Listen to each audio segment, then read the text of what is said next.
Call him on Instagram. I will try. I'll try.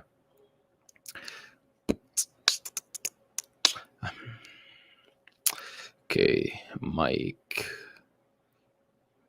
Brigandi is his name. Whoever typed it before, I believe you misspelt it.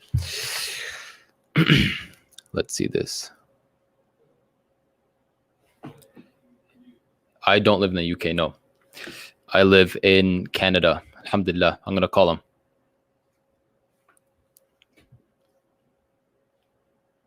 Oh, he's here. He's here. Let me add him to the screen. Hello? Hey, can you hear me? Hey, yeah, I can hear you. How are you doing? Is it clear? Is it like good or? It's good. There's a little bit of background noise, but it's soothing. Good. Okay. So how are you doing today? Good. How are you? I'm good, thanks. Is it possible to turn your phone on the side so it's landscape? Perfect. Yeah. So where are you at right now? My house, my backyard. All right. It's a very nice view. All right. Thanks. So I think it's only fair that we begin with meeting on common ground. I think it's a good place to start defining definitions and getting all those misconceptions out of the way. So firstly, I want to know, do you accept proper logical deduction as a, proper method or path to truth? Yes, it can lead to truth. Yes, but logic alone without evidence, without demonstrable evidence, to me, is not as valuable as science itself, right? As demonstrable evidence. Okay. And is there a reason specifically you would say that? Well, anybody can come to any logical conclusion. For example, I can logically conclude that the Earth is flat without any demonstrable evidence. It might seem that it's logically the case that the Earth is flat, but it's actually not, right? So yeah. That's why. Okay, I understand that line of thinking, but I myself, and this is why I wanted to get this out of the way, I wouldn't even consider that a logical deduction. I would consider that illogical and irrational, because on what premise are you saying the Earth is flat, I can't see a curvature. All I see is flatness. It's logic. That's a logical conclusion. I would say that's an illogical conclusion. But how about, for example... How's that? It's illogical because you're making yourself the measuring stick of truth. I actually think, if anything, that's an issue with science, because it's based on induction, right? Science would go, no, let's test to see whether or not the Earth is flat. Let's go out and see. Let's walk around the Earth and see if there is an edge to it. That's what science would do, right? What you're doing is going, yeah, it seems to me the Earth must be flat because I can't see an edge to it. It's logically deductive that the Earth is flat. That's what you're doing. Science is the opposite of what you're doing. Yeah, well, I mean, I wouldn't say I'm doing that. I have not done that. But this is proper logical deduction. Okay, then what is your logical conclusion that points to God, that demonstrates that your God is even possible? Well, I mean, possibility is different from necessity, and we'll get there. But I want to isolate and really establish these principles first. So when it comes to deduction, let's say, for example, you have 10 centimeters of space, right? And you break every centimeter down into smaller and smaller units, right? Either you can break it down infinitely, or you break it down to the smallest unit of space, which would be the Planck length, right? You cannot have an infinite regression of that. Therefore, you know that there is a smallest unit. Because if you had an infinite regression, you would have an infinite amount of space in a finite space, an infinite amount of units in a finite space. No, there are an infinite amount of numbers between 1 and 2. Infinity does exist. There's nothing wrong with it. Mathematically, but not physically. Oh, well, again, infinity itself is a concept. Yeah, but I'm saying physically. It would be impossible. Well, it may exist physically. We don't know. We can't test to see if the universe is infinite. I'm not talking about the universe. Seems to be that. Yeah, I'm not talking about the universe here. Okay, well, infinity is a true concept, right? It's real. It does exist. And infinity exists physically? As far as we know, yes, it does. It could exist physically. Could and does is very different, right? So could you give an example of something that is like physically infinite, for example? Space itself could be infinite. The universe could be infinite. Could be. I'm asking. Again, I don't have any actual evidence that there is something Yeah. that is infinite, but Yeah. it could be possible. Yeah. Based on the mathematics. Yeah. You know? Okay. Okay. And yeah, mathematically it's possible, of course. But when you say, for example, like you said, there is infinity, you have to be very clear, which is why I wanted to get this out of the way to begin with. But deduction, and this is proof that you would have to accept deduction, because even you, in like the videos you made about the Quran and Islam, you use deduction. You said that scientifically we've never observed, or you didn't say this, I'm paraphrasing, but biologically humans can't live up to 150 years. Therefore, Noah, it was impossible for Noah to live 950 years. Well, yes, it's biological. Okay, that's a deduction. Let me speak for a second. Yes, it is biologically impossible for a human being to live to 950. It's not 150, 950 in the Bible or the Quran, whatever, right? That is biologically impossible. You know that for a fact. That is impossible for a human being to live that long. So unless you have anything else that shows us that it is possible, well, then I'm going to logically assume that that is not possible. But my point, you said a logically assume, so deduction. Yes. What else would you do? Do you have anything? Do you have a counter piece of evidence that shows that people can live that long? Because as far as all the evidence we have suggests that you can't do that. I'm not arguing whether Noah lived this long or that long. I'm showing that you accept deduction. Of course, yes. Okay. I'm glad we established that. Based on the evidence, you are deducting things without evidence. Science is the evidence that you can't live that long. Is that So, yeah. Sorry. Go biology itself, our cells, right? Okay. So let's do something. Let's say, for example, no one has ever observed the floor of the ocean, the bottom of the ocean. Do you need to observe it to come to the conclusion that the ocean has a bottom?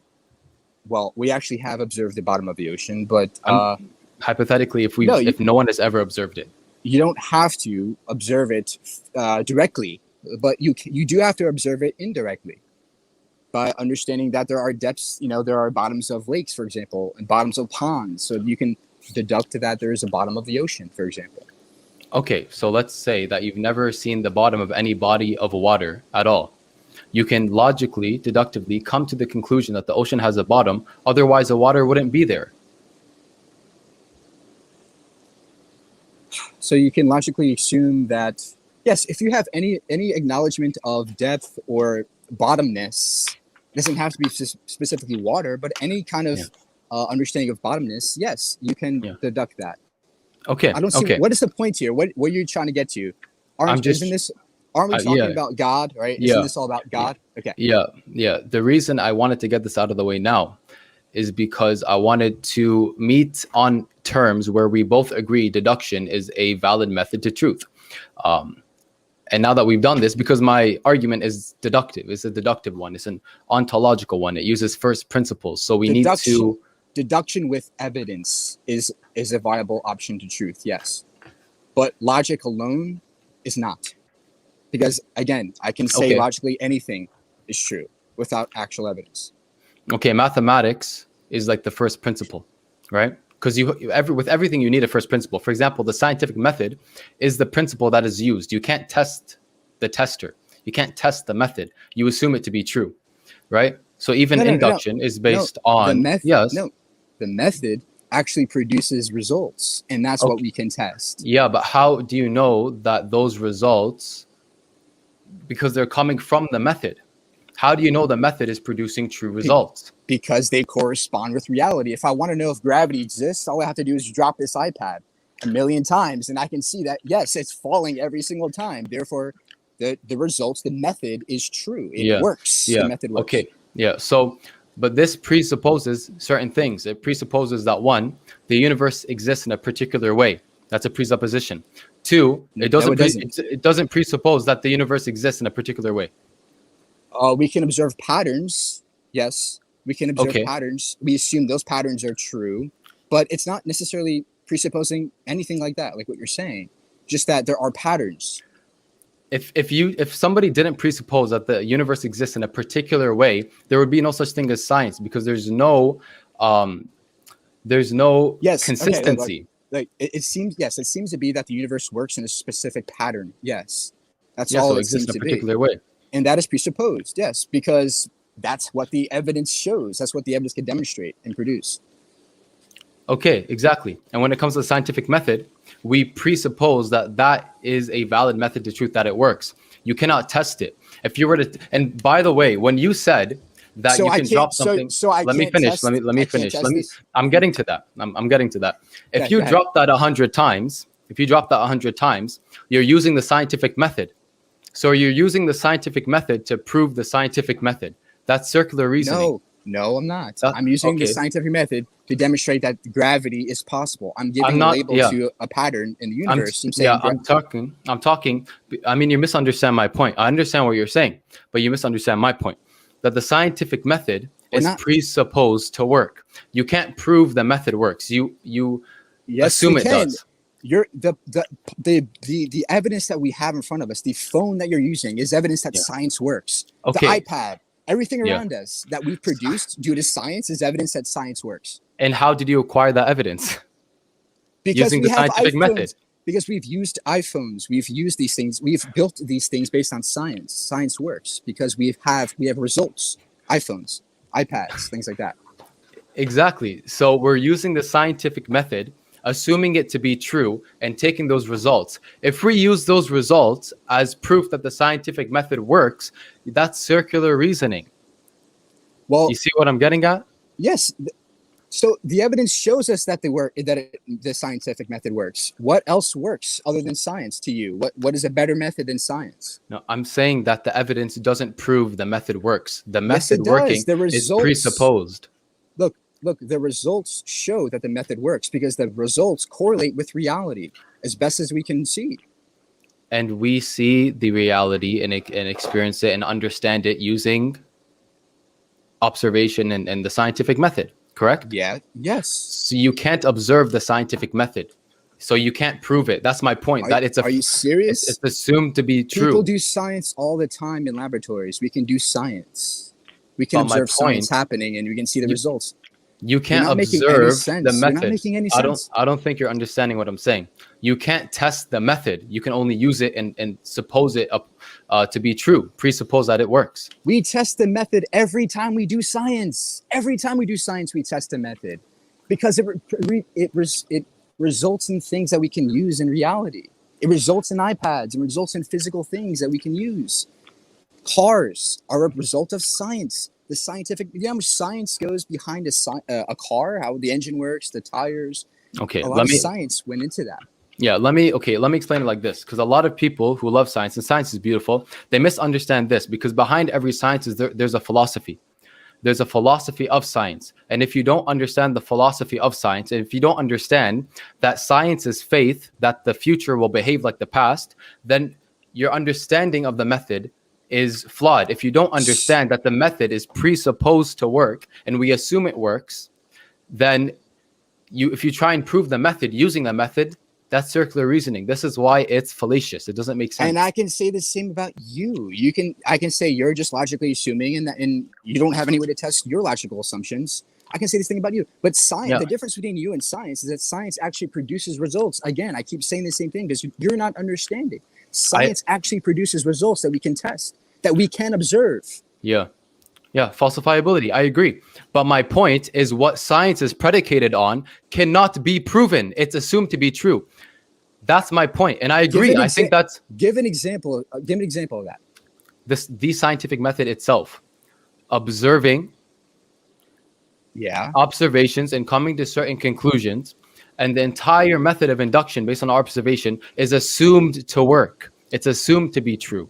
And then we use that method. Because it produces results that we can actually utilize in reality. That's why we presuppose science works, because it worked in the past. What is so difficult to understand? I think I think you're confusing the results with the method. Because you can't, my point is you can't prove the method. The results. That's circular reasoning. That's circular reasoning. Listen, the results demonstrate that the method is reliable. If you use the results from that method, that is circular reasoning. That's what I'm stating. Again, but the results have been produced many times. You can do this as many times as you want. Give me a better way of demonstrating this than science. Give me a better method than science. I'm not saying it doesn't Because work. I'm all saying we that's ca- presupposed to be listen, true. Listen. You agree that all we have is our five senses, right? That's not all we have. To observe, yes. Okay. To observe, yes. We have more than five senses. To observe, yes, but it depends on what you mean. In terms of what? In terms of observing the reality? Sight, hearing, all these different senses that we have. That's all we have to work with. And as far as we know, science, yes, although the method is presupposed, it does work. It does seem to work. Yeah, I never said it doesn't work. But it seems to work, and it seems to produce things. And that's why we continue to use science. And we don't continue to use the Quran or the Bible because they're useless. Okay, well, I'm glad we agree that science works and the method is presupposed, because that's all I was getting at. And the five senses to observe, there is no other but we way. also have our there's yes, no you can way. deduction, logical deduction. Is it valid from first principles? 1 + 1 = 2. How do you test your deductions true? You can't. That's the point. Or you can test the then deduction. It's useless. Then you can. Let me finish. You can test the deduction in certain instances, like with the ocean, the bottom of the ocean, and the water. You can test that, but you don't need it. You don't need to. You can use logical deduction to come to that conclusion. Sound logic. Let me finish. Let me finish this, please. I need to finish this, Mike. Thank you. Set premises and sound logic, the conclusion will follow every time. That's why we have our five senses for observations, but we also have our intellect to use it logically to come to certain conclusions. There are certain things that we may not be able to observe, but we can deduce, whether it's based on a first principle or it's based on observation. We can still deduce these things. Okay, again, but science is the better method because it actually produces results when your logical deductions don't. Okay, you're deducing God. You're deducing God, right? I know you're deducing God, but you can't actually show that or demonstrate in any possible way that God is real. All you're doing is logically saying it. Saying it. I'm gonna demonstrate why that's actually backwards. Okay. Okay. Because firstly, 1 + 1 = 2, right? That's presupposed to be true. Because even if you take one apple and another apple and say 1 + 1 = 2, you've already used mathematical truths, which are presupposed to be true. This is 1, this is 1, addition means 2. These are mathematical truths. You can't prove that, but it's objectively true every time. When it comes to science, you could see every apple you've ever observed is red until you come across a green one. And then you come across one that's rotting and it's almost black, and so on and so forth. Since the scientific method is based on our observations and we are not perfect, it cannot produce absolute truths in the same sense that logical deductions can. Neither can you. No, you cannot produce absolute truths either. Does 1 + 1 = 2 as a mathematics? Yes, mathematics is absolutely true. That's a logical deduction. Mathematics is absolutely true because it's within itself. But outside of mathematics, it's just a concept. It's not absolutely true outside of mathematics. You can't get. Yeah. What? I was gonna say, so like 1 apple + 1 apple doesn't equal 2 apples. It does. Within mathematics, it does. But it's a concept. The idea of one is a concept. It's a true concept which we can observe in reality if you need to. Yes, but your point is that we can't get to absolute truths. Is that your point, right? Or science doesn't get us to absolute truths, and I agree, science doesn't. Yeah. But neither can you. Just by you presupposing God exists, it does not mean he does exist. That's your presupposition. Still. Wait, sorry, can you repeat that? Can you repeat that? You're saying God exists, right? Yeah. That's a presupposition based on no evidence. Yes. But you just said that you accept logical deductions as a form of as a method, a path to truth. Yes, but your logical deduction of God is not. But again, you forgot that I included the evidence part. That's the most important part. The ability to demonstrate that your logic is true. Okay. That's valuable versus just saying whatever you want. I agree it's valuable. I agree 100% it's valuable. But can you say that we'll never know if 1 + 1 = 2 since we cannot prove it without using mathematical truths to begin with? Again, does 1 + 1 = 2? Mathematics is a concept. Just like language. You're asking like should we use "and" in a sentence? It's like, yes, English is a concept. Mathematics is a language, just like English. Within the language, there is absolute truth. Within, yes, of course. But outside of that, it does not exist. Math is just a concept. It does not exist in the universe itself. It's not inherent in the universe. Just like English isn't. I think that was a huge straw man, frankly, because math. Explain. I will explain. If you will let me explain, then I'll explain. Math is deduction. Math itself is deduction. It is a form of language, yes, but it's not a form of language like English is, because we use mathematical principles as first principles, and we can logically deduce certain things without observing them. For example, 1 = 1 is true regardless, objectively. 1 + 1 = 2 is true objectively. That's a logical deduction you come to using set premises and sound logic. And it cannot be compared to something like language. That's my entire point. What is the number 1? The number 1 is a symbol. That's all it is. It's a symbolic concept. It's a language that humans have invented. Demonstrate. I'm not talking. That's like calling me Rami and saying I'm not anything else but Rami. I'm not a human. I'm not Rami is a concept as well. It's also it's an identification. It's an identification. Calling one doesn't take away from the fact that it is objectively true. We can call it 2. We can call it 3. I agree. It's still okay. So what are we arguing about now? You're saying that the only way to get to truth is by using mathematics or things like that. Not the only way. Not the only way. Okay, then show me. Just let's skip forward to the part where you actually give me the evidence for your God. Okay. So, but I just want to make sure we agree that deduction is a path to truth. A poor one, yes. It's a very poor method of truth because without evidence, logic is basically almost useless. So 1 + 1 = 2 can never fully be known.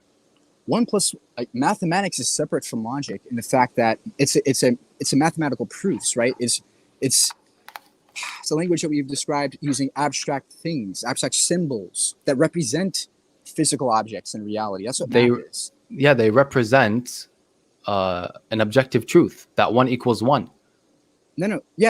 We're using it as terms. The number 1 is used to represent one iPad, for example, right? Yes. But 1 does not objectively exist in the world. 1 is just a concept as well. I'm not saying 1 objectively exists as a physical thing, but that doesn't take away from the fact that 1 = 1 is objectively true.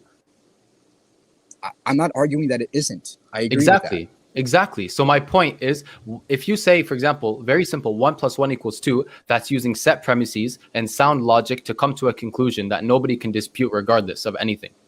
Because mathematics is demonstrable. I can have 1 iPad + 1 iPad. You have 2 iPads. But you've already used a mathematical truth when you said this is 1 iPad and this is another iPad. So together they're 2. You're using a mathematical truth. So that would be circular reasoning. That mathematical truths that we've prescribed mathematics in the first place. 1 represents one thing, right? 1 iPad. You can't use mathematics to prove God. Mike, you can't conflate the term we use for what it represents. And that's what you're doing. Okay, again, you can't use mathematics to show that God exists. You can't use logic to demonstrate that God exists. You can use those tools as ways to provide, maybe point to evidence that God exists, but you can't use those tools to actually demonstrate that God exists because they're just tools within themselves. They're objectively true within themselves. So math is, but actually it doesn't. But math is only true within itself. Yes. So when how many people are here on the camera right now? Again, I can prescribe mathematics to represent 1 Rami, right? 1 Mike. Yes. But mathematics is just a language. That's all we're doing. We're just prescribing language to things. Okay, I think this is a really big straw man. Can you explain yourself? I will explain myself. Go ahead. Firstly, technically there's 3 mics. Secondly, secondly, mathematics is presupposed to be true. As it should be. Why wouldn't you? Because we made it up. But we made it up in the first place. We didn't make up math. No, we didn't Yes, make math. Wait. You think we didn't make up math? Aristotle and all those guys, do you think they didn't make mathematics? They didn't make up mathematical truths. Yes, they did. They presupposed that 1 equals 1. They presupposed that 2 equals 2. They presupposed. Yes, because they described it in the first place. They're describing 1 + 1 is 2 equals true. That's what they're describing it as. Yeah, but they're presupposing that 1 equals 1, 2 equals 2. These are presuppositions that we just accept as facts. Okay, we're also presupposing that and or Rami is a word in English. We're also presupposing that basketball is a word in English too. It doesn't make sense to say that English is not deduction. Logic. English is not deduction in the sense that math is. But it is analogous because it is in the same way as mathematics. It's a language. Yeah. So when you're comparing a language to a language, you could say, yeah, okay, it's mathematics. When you're comparing like DNA, for example, you could also say it's a language. But the point here is that math is deduction. Language is not deduction. So it's not comparable in this. Math is a deduction based on how we think the universe works. Again, 1 iPad plus another iPad is 2 iPads. Right? It's not based on the universe. We look at the universe in a mathematical sense, because when you say this is 1 iPad, you're using a mathematical truth. That mathematical truth that 1 is 1 is presupposed to be true. That's my entire point. Yes, because we made it up in the first place. We described it as true because 1 iPad is 1. Okay. We could demonstrate that there's 1 iPad. Okay. I'm going to say this one more time. I'll let you respond however you want, and then we'll move on from this to the God argument. Okay? Okay. One more time. When you say this is 1 water bottle, you've used a mathematical truth by calling it 1 water bottle. So when you take another one and you say this is the second and 1 + 1 equals 2, those are mathematical truths you're using, which makes it circular reasoning. So you're saying mathematics is circular? No, I'm not saying mathematics is circular. I'm saying mathematics is presupposed to be true. It is presupposed as a fact. I agree. Being 1 is presupposed to be true. But and you can't prove it. You can't prove 1 equals 1. You can't prove 1 + 1 equals 2. Because as soon as you try to, you use mathematical truths already. As soon as you say this is 1 water bottle, you've already failed. That's circular arguing, because you're using math to prove math. This is 1. What? So you're saying mathematics is a circular thing to use? Wow. Okay. I'm saying trying to prove mathematics by saying this is 1 water bottle is circular reasoning, because math is something that is accepted to be objectively true. You can't prove 1 + 1 equals 2. You can't prove 1 is 1. What? I can demonstrate on a piece of paper that 1 is 1. I can demonstrate that 1 iPad is 1. Mike, as soon as you pick something up and say this is 1 pen, you're using a mathematical truth to say this is 1 pen. That's circular reasoning. Okay. Because you're using a mathematical truth to begin with. Let's just move on. All right. So this is the argument. All right. The moment we've been waiting for. This is the argument. There's 3 types of existences. 1, an impossible existence, meaning it simply cannot be. For example, 2 mutually exclusive terms. So a married bachelor, right? You can't have someone who's married and someone who's a bachelor be the same person, right? A squared circle, straight contradiction. You can't. That it's impossible, right? We'll move on from that. Second, there's possible existences. To summarize it, it could have any or all of these 3 characteristics. 1, it's dependent, so it relies on something else to exist, to continue to exist, or to be in the first place. 2, it could exist in another way. And now before the determinists come and say everything's determined, we're not talking about in the causal chain, or I don't want to use the term causation, but in the plethora of possible existences. We don't mean in a chain. We mean isolated. Irrespective of everything else, it could exist in a different way. And 3, its non-existence does not affect the rest of existence. For example, if you remove me from existence, this debate wouldn't happen. Mike would be chilling, maybe reading a science book in his backyard instead of talking to me. But I don't affect the rest of existence, just a few things. So now, this is the argument. There cannot be a world of only possible existences, because that would fall into an infinite regression of contingent things that have no foundation, which is not contingent. Now, I'm going to stop there before I move on to like the necessary existence part to see if there's any contentions with this so far. So what exactly do you define by contingent? Something that is contingent. Do you mean in a... Yeah, so the three, the three, I'll mention them again. I know I kind of spoke a little fast, but one, No. the three characteristics. One, it's dependent, right? Relies on something else. Two, it could exist in another way. For example, my hat could be orange, right? Instead of green. And three, its non-existence doesn't affect the rest of existence. These are three qualifications, qualities, characteristics of something that is contingent. Okay, so give an example of something that's contingent. I am contingent. My beard is contingent. On my what? hat is. On what? So, for example, my beard is contingent on me being here, right? My hat's contingent of all the material that it's made out of and the person that made it, right? Headphones, same thing. Everything. It's contingent to be in that specific configuration, but it's not contingent to exist, right? Would these headphones exist as they are without being in this form, in this shape, in this? They would still exist, just not in that form. So why does that matter what form it is? Because then they're no longer headphones. So what?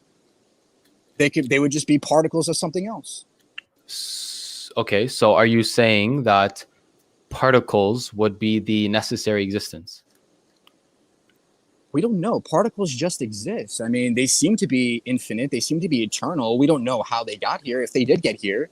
But there's no reason to think that particles needed a cause to exist, or anything needed a cause to exist. Well, I mean, I didn't use the term cause. I specifically said I'm not going to use the term cause because it's not just causation. One, begets another, creates another. Something comes from something else, and we can go deeper into it, causation, limitation, dependency, and all of that. But it's pretty well summarized with these three characteristics. So, for example, you said let's go with the particles thing, right? Let's say that the particles are the independent, infinite, and eternal necessary existence, right? I don't even know what that means, but okay. Okay, how about this? I'll finish the rest of the argument to bring it all together, and then we'll go back to the particle thing. So, all right. The argument is you cannot have just a world. You can't have a world of just possible contingent existences, because that would fall into infinite regression. Because, and I'll use causation as a demonstration, but it's not just causation, right? So let's say, how should I go about this? Let's say that a universe needs a universe before it to exist. So our universe came from one before it, that came from one before it, that came from one before it, back into infinity, right? It's going on at infinitum. Existence wouldn't exist because they're all dependent on something before it. None of them would ever exist to begin with, including our universe, right? Hold on. Are you conflating, you're equating existence to universes? Is that what you're doing? I'm using universe as a substitute for existence, but I could say existence. Instead, okay. I could say, let's say existence 1 comes from existence 2, which comes from existence 3, which comes from existence 4, and that this goes back at infinitum. Okay, go ahead. None of them would exist because they're all contingent on something else. So we need to get to a point where there is something that exists that's not contingent. Because if it's not necessary through itself, if it's necessary or if it's possible through something else, I'll put it like this. If everything in existence is possible through something else, nothing would exist. I don't even know what non-existence even means. But okay, all I know is existence. I don't know what anything you're saying, but you can continue. Okay. I'll wrap it up. Then we'll come back and kind of delve through it a little bit. So the point is that since you can't have a world of contingent things, you need something that is not contingent. It's not possible. It's necessary. So these are the characteristics of such an existence. There must never be a time when the necessary existence does not exist. It must be uncaused, so it's not contingent at all. And it does not depend on anything, but everything that exists ultimately depends on the necessary existence. Okay. Yeah, so let's go back to the point. That's the full argument. Let's go back to the point where you can't have an infinite... I don't see I The don't see God correlation? there. I didn't hear the word God anywhere. Well, I'm not. I mean, I feel like if I just said we must have God, you would call it God of the gap. So I'm saying the necessary existence. And there's more. Yeah, There's I would more. call the God the gaps because nowhere did you say God. I mean, We're, the best we're that getting. argument can get to is that Yeah. there was maybe a cause. We're That's the we're, we're best you can get yeah. to. It We're doesn't say getting there. anything about.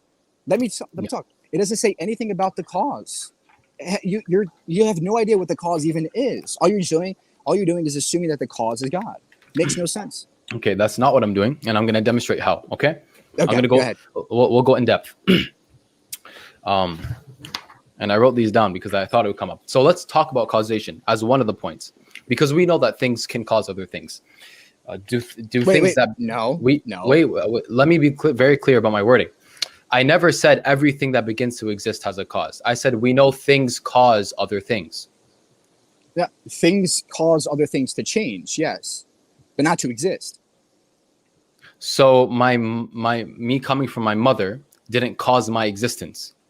No. So I don't exist. I don't exist.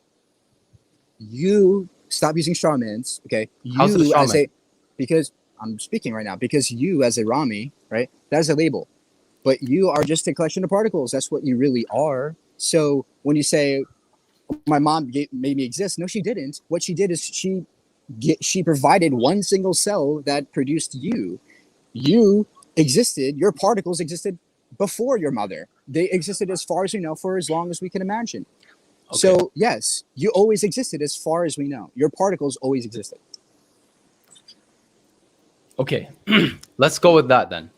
Let's go with that. Okay. So you're saying because they're, again, and I want you to actually refute this point, that there must be a necessary existence, and you cannot have a world of just contingent things. I don't even know what necessary existence means. I mean, all we know is the universe. As far as we know, we don't even know what is outside of the universe, if there is an outside. So I don't know what to say, dude. Okay. You're just making these labels a necessary existence. I don't even know what that even means. I'm giving specific characteristics. And how do you know the characteristics? This is a deductive argument. For what? For the necessary existence, Mike. Okay, how do you know this necessary existence is real?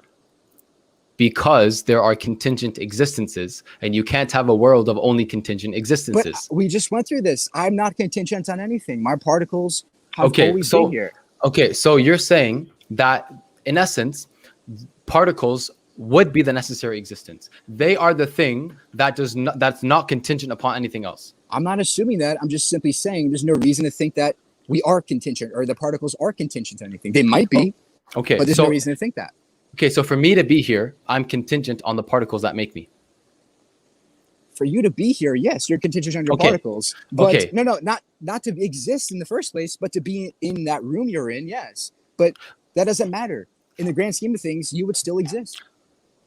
Okay, so firstly, do I exist or do I not exist?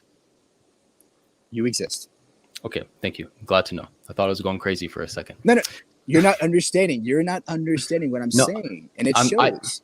The particles that make up you would still exist. You wouldn't exist in that room, but you would still exist in the universe. Okay. So I mean, I wouldn't be Rami necessarily. I would just be particles. Okay. So you're saying that the particles are the necessary existence. They're not contingent upon anything. They are independent, eternal, infinite, so on and so forth. Again, you're putting words in my mouth. I'm not saying they are necessary. I'm simply saying, as far as we know, there's no reason to think they are necessary, or they aren't, as you're assuming. Okay, I'm gonna go through the list now. So first is causation, right? Actually, we could skip it. If you don't even believe in causation, we'll skip it because it's very straightforward. Well, I know there's cause and effect, but but that doesn't mean there was a beginning or the existence required something else to exist. There's changes in the universe. The universe transforms over time. That's all we know. Okay, but to believe that, you would have to believe that particles in the universe always existed and they are the necessary existence. They may have. I don't know. Nobody knows. Do you know? Okay. Do you have any evidence that everything is eternal or that God made us? I don't know. Not even the most famous, most prominent cosmologists know the answer. So no. Okay, so I'm going to give the argument about causation then. So firstly, you cannot have an infinite regression of things causing other things, because if everything needed a cause, you'd have infinite regression. So that can't be the case. Secondly, Okay, hold on. It could be the case that the universe is eternal and that there is an infinite regression. Why can't that be the case? I'm not saying it's not. And I'm not saying it's not. And by the way, the same would apply to your God. If your God caused us to exist, then then there must be a cause for him to cause the existence. So the same applies to your God. No, Mike. Infinite regress of gods and gods and gods. Okay, that's actually a misrepresentation of the argument. So firstly, I'm not using the kalam. I'm not. But the kalam cosmological argument is everything that begins to exist has a cause. Since God did not begin, he did not have a cause. He did not need one. He's uncaused. Give me an example of something that began to exist. See, this is the thing. If you have the worldview that everything is just an example of something that began to exist. Let me finish. If you hold the worldview that everything is particles, then to you nothing began to exist. But what else is the universe? Magic? Fairy dust? Is the universe made of fairy dust? I'm not saying it's made of fairy dust. It's made of matter. Okay, listen. You're honest. Okay, Mike. Yeah. Go ahead. I began to exist. I believe you began to exist. How? Yes. How did you explain how you began to exist? Explain that. I was born on August 21st, 2000. Before that, I was not here. The concept of you was born, but your particles were not born. They didn't just poof into existence. I'm gonna skip to the end result then. Okay. So answer the question. Did you begin to exist? Yes or no? Yes, I did begin to exist. How? Yes. How did your particles just begin to exist? I never said particles began to exist. I don't believe I'm just particles. This is why I started by saying if you believe in just particles. So what are you made of? Magic? I never said I'm made of magic. Leprechaun I'm physically I physically compiled of I'm physically compiled of particles. Okay, that's cool. I don't think that dude, what are you saying right now? You're agreeing with me. Your argument is useless. Physically. Okay, I'm going to demonstrate. Is useless. I'm going to demonstrate. Pause. This is a huge straw man because this has nothing to do with my argument. You misrepresented the entire idea of infinite regression from contingent things because it's predicated. Your argument is predicated solely on the collection of particles being the necessary existence. You cannot have an infinite regress of contingent possible things because then existence wouldn't exist. And I'm trying to explain this to you. We don't even know what existence is. We don't even know what existence is. We can barely observe the universe. Who knows what's out there? It's not based on observation. You know what existence is. It's not based on observation. But your argument, like I said, you just agreed that we're made of particles. I said, yeah, we are made of particles. I didn't say only particles. I didn't say that particles are the necessary existence. So there's a difference. See, this is the thing. It's not just causation. It's limitation. It's dependency. It's a multitude of things. If something can exist in another way, it's not necessary. If something is made of smaller parts, it's not necessary. So if you are saying that the plethora, the multitude, just let me finish this point. If you are saying that the multitude of these particles is the necessary existence that is uncaused, that is not contingent upon anything, that is necessary, not possible, this is fallacious. And the reason for that is, what is the sum of all particles? Every individual particle together. So the summation of the particles is predicated on what? The individual particle. That's why it's fallacious. You still need an external, independent, unlimited existence that's necessary to allow that to be. Why can't the sum of the universe be just the particles? Why can't that be? I just explained why. Because the sum of the particles is broken down into every individual particle. So it's contingent upon every individual particle. Therefore, it's fallacious to say that it's necessary. What's wrong with that? Why can't the universe be contingent on itself? Just like your God is. Your God is an independent thing, right? Why can't the universe be? If it's contingent upon itself, that's just saying it's necessary. And if it's necessary, it cannot be comprised of smaller parts. The sum of particles. Why not? Because if it's broken down into smaller parts, then it's contingent upon those parts. Okay, so what? What's So wrong with that? So if it's contingent upon those parts, it's not necessary. It did not need to be, and it No, only it's exists contingent because on itself. Meaning that's it's that's a necessary. different. That's different. How is it different? The universe could be necessary by itself. It could be the case. The universe is comprised of contingent things. So what? So therefore, it's made of contingent things. So what? So you're breaking the universe down into contingent objects, which makes the universe contingent. Why can't it be contingent on itself? Why not? I'm not saying it can't be, Just but I'm like, saying just like your God is, right? Your God is contingent on itself. That's not Why can't the contingent. universe That's be that way? That's necessary through itself. The reason You the just- universe and you cannot be just said necessary through itself, the reason the universe cannot be necessary through and of itself is two main reasons. One, it is subject to change. Anything that is subject to change. For example, let's say we had me, except I had one less arm. Me, full body, two arms. I can't be necessary if I can exist in a different way, because the way I am is not necessary. You fathom the non-existence of the original thing if you change it. So if the universe exists in different ways, then its original as it is not necessary. Secondly, the universe is what? The universe you don't have a first is one. No, you don't have a first one. There's no. What do you mean we need don't have for- a first one? There's no need for the universe, or there's no reason why the universe must be a specific way. There's no reason why. Do you have another? Do you have another universe to compare this one to? You're misunderstanding my point. You're misunderstanding my point. Listen. What you're saying is that That's a tangent. Universe, no, what you're saying is that the universe can only be this specific way, right? I never said that. Okay, I never said that. So you're saying the universe can be different ways, right? Yes. Okay. Why is that an issue? Because if something, and this is what I was trying to explain, if something, I'm sorry. Why? Do you have another universe to compare this one to say that the universe could be a different way? Why would I need another universe to compare it to? Because your entire argument depends on that. It depends on the fact that there could be other options, right? Isn't that what you're saying? Yes, it could exist in a different way, and it's built and it's comprised of contingent existences. So the universe as a whole, in formality, is contingent upon contingent existences. Okay. So and again, and now what's the issue with that? Yeah, what's the issue with that? It's if you have something that's contingent upon contingent things, and you have an infinite regress of that, then you wouldn't have existence at all, because everything's contingent on something else. Because if everything is possible only through something else, then nothing exists. Why can't the universe be recycling over and over? The particles of the universe be recycling. Why can't that be possible? I'm not saying it can't be. I'm not saying it can't be. So your argument's useless, because that's what you're arguing. You're arguing that. That's what I'm trying to get to. No, I'm not arguing that. You're misunderstanding the entire argument. This is the issue. My argument is that you cannot have a chain of existence of all contingent things.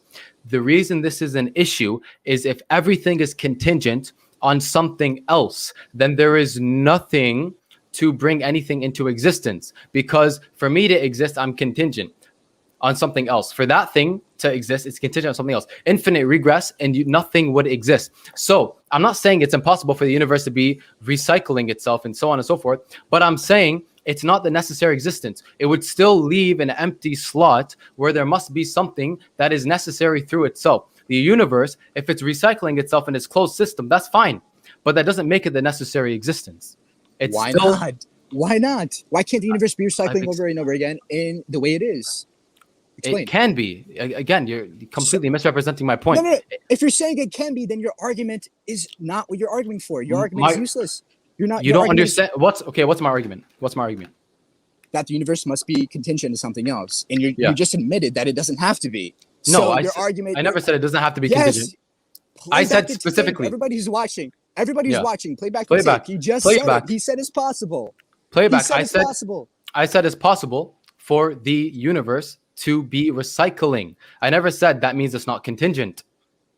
I never said that's not contingent. Why wouldn't it be contingent on itself? The necessary. That's what it means. That you're misunderstanding my argument completely.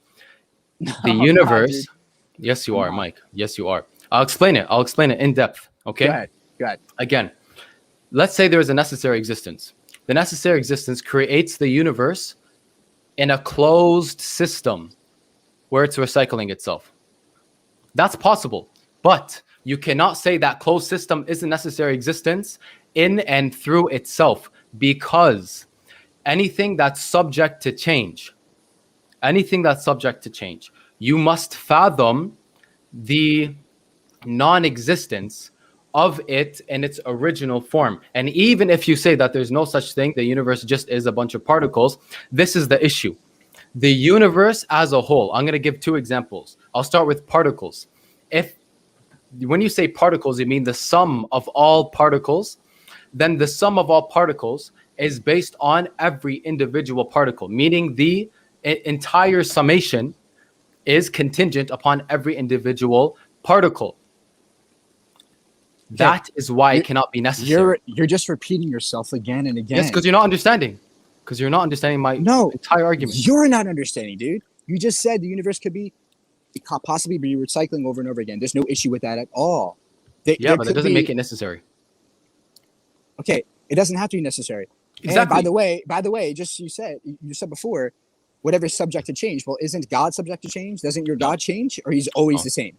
He doesn't change. What about God changes? So if God, well, he created the universe, right? That's change in itself. That's not change. That's not change within God. Causing something is change, is it not? It's not changing yourself. That's not God changing. If you cause something, you've caused a change. Did you not? So if I build a house, I changed? You changed the house. You changed things, right? Yeah, but that's not God changing. There's a difference between something existing in a different way and causing something to exist in a different way. See, this is the problem. You're conflating two things that are completely No. How is it? You're not understanding. If God changed something, if God created something or caused something, or caused, like the Quran says, he caused people to go fight each other, right? Or kill the non-believers. That means your God is doing something. If your God sent a message to Muhammad, right? That means he caused something to change. That means he's part of the universe. What? That is changing. What? He's part of existence.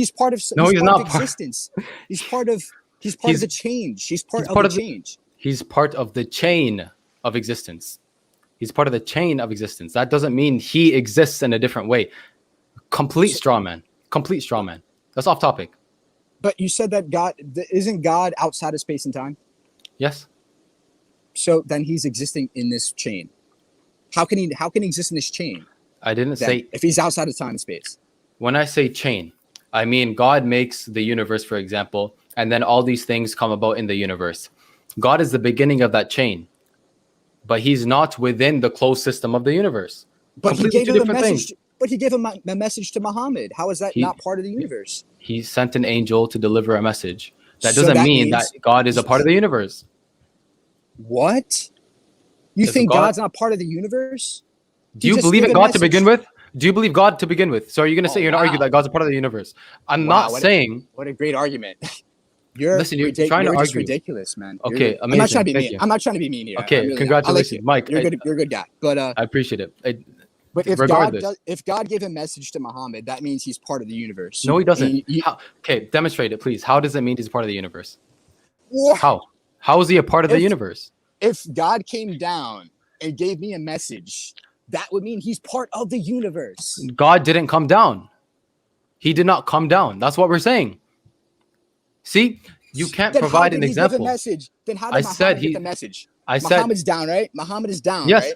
Yes, I explained. So how did he get the message? God sent an angel to deliver the message. So that angel is part of the universe. The angel can come within the universe. Yes, but God is not in the universe. But God is part of the angel, is he not? No, he's not a part of it. How is he a part of the angel? So the angel's an individual existence. The angel is a necessary existence. Nope. No. Outside of your God. Don't play that game. It's not necessary. It's possible outside of God. Not necessary. See, man, honestly, come on. I like you as well, but this, you have to know that these arguments don't even make sense when you're jumping back and forth between. You haven't even given a logical argument yet. You're just saying that everything is contingent and therefore God exists. I never said therefore God. I said therefore the necessary existence. Okay, let's assume that there was a necessary existence. Yeah. What does that mean about the cause? Let's get to the God part now. Yeah. Let's What do you? let's say you're right, Yeah. and there is a necessary existence. How do we know it's God, and specifically your God? Okay. Okay. That's a good question. And by the way, it's not just about causation, as I've said many times. It's not just about causation. Causation could be one, but it could also be limitation. For example, every limited thing that exists is defined by its limitation. And without that limitation, it wouldn't be, right? For example, the iPad you just picked up, it wouldn't be if it wasn't defined by those specific limitations. I'll give another example. It's easy. If I draw a circle, that circle didn't exist until I drew it, right? It's limited, and it's defined by the limitation that I gave it. I'm also limited. If the thing I came from is limited, and the thing that came from that is limited, and so on and so forth, you have infinite regression again. So you need something that's unlimited at the beginning. Same thing with the cause. You need something that's uncaused. Okay, so you're basically saying your God is omnipotent, which is a paradox. Can your God do something evil? Can your God do evil? Okay, so when you say God can do anything, right? That's basically right? Okay. When you say God can do anything, first we have to define what do we mean by anything. A thing is something that is possible, right? So we just explained that you can't have what was the term I used? Impossible existences. A squared circle. That's not a thing. So there's nothing, or there's no chance of doing it because it's not even a thing to begin with. But so when you say, being evil is possible, is it not? Being evil is not possible for God. So then he's not unlimited. He's limited by something. Something's limiting him from being good. I'm going to explain like this. The question itself is a contradiction. The question itself is that's like asking, this man is a bachelor. When did he get married? It's like, what are you talking about? I can't give a date. He never got married. So when you say God is all good, can he do bad? No, he can't do bad because he's all good. That's a contradiction. It's like asking, can God create a rock he can't lift? As soon as you say God, you're describing an all-powerful being. As soon as you say can't lift, that's an impossibility. And not being able to do something that makes you weak is not weakness. Okay. It's not weakness. But again, unlimited means you can do anything. It doesn't matter. It doesn't matter if it's logically possible or not. Your God can do anything. It doesn't matter what logic says. Logic is something we invented. Right? Anything. If you're saying that God can only do things that are logically possible, then your God is limited by logic. And who is limiting God by his logic? Who's limiting him? This is why it's important to understand the philosophical concepts. Because when you say a thing, what is a thing? A thing is something which is possible. God being weak, God ceasing to exist is not possible. And that doesn't make God limited. That actually makes him necessary. So he's not unlimited. That's what omnipotence means. It means you can do anything. Listen, Mike, doing anything entails that it's something that is possible. A squared circle is not a possible thing. It's not a thing. So when we say God can do anything, it's something that is possible. Saying can God make a rock that he can't lift is a contradiction. Why is that a contradiction? Because when you say God, you're talking an all-powerful being. When you say can't, you're limiting him. That's not a possibility. Exactly. And that's you're not willing to admit that the paradox applies to your God because you're saying that he can do anything. Your question is a fallacy. Listen. Your question is illogical. It's self-defeating. Your question is self-defeating. You're redefining what it means to be unlimited and saying that he could only do things that are logically possible. So then obviously do you agree that God is limited by logic? I never said God is limited by logic. You're misrepresenting my entire point. This is a straw man. This is a straw man. I'm going to explain why. Answer the question. Is God limited by logic? Can he do things that are logically impossible? Do things that are logically impossible? Yeah, can he do that? That doesn't mean he's limited by logic if he can't. What? Yes, listen, that's what it means. If you can't do something that's logically impossible, that means you're limited by logic. Mike. By the way, your question is a fallacy. Your question is a fallacy. How is it? I'll explain it. When you say God, you're talking about an all-powerful being. When you say, is he limited by something? That's a fallacy. God who is unlimited, is he limited by something? That's fallacious. That's a fallacy. It's an illogical question. It's fallacious because you say so. You're the one. It's not no, it's a fallacy. Yes, it is. Can you have an all-powerful being that's so powerful and makes itself weak? That's a contradiction. That's fallacious. It doesn't make sense. Exactly. That's why it's a paradox to call your God unlimited and No, that's why it's omnipotent. a paradox to ask, can he do things that make him weak? That's That's why it's not a a fallacy. paradox. Yes, it is. That's the definition of a paradox. They're mutually exclusive. So, okay, so can you answer the question? Is God limited by logic? That's a fallacious question. That's my point. It doesn't make sense. It's It's a self-defeating. yes. It's a yes or no. It's self-defeating. Again, how is it self-defeating if it's logical? It's Are you logical to assume. are you orange or purple? One or two. Orange or purple. That's Orange or not purple. illogical. That's illogical. I'm saying, is God limited by logic? That's illogical because you're neither. If I'm demanding only two answers, purple or orange, you can't give either because you're neither. Okay, so who created logic? Didn't God create logic?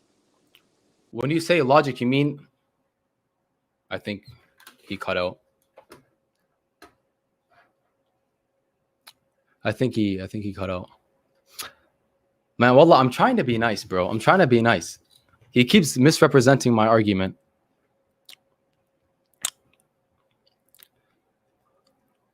For the record, I did not kick him out.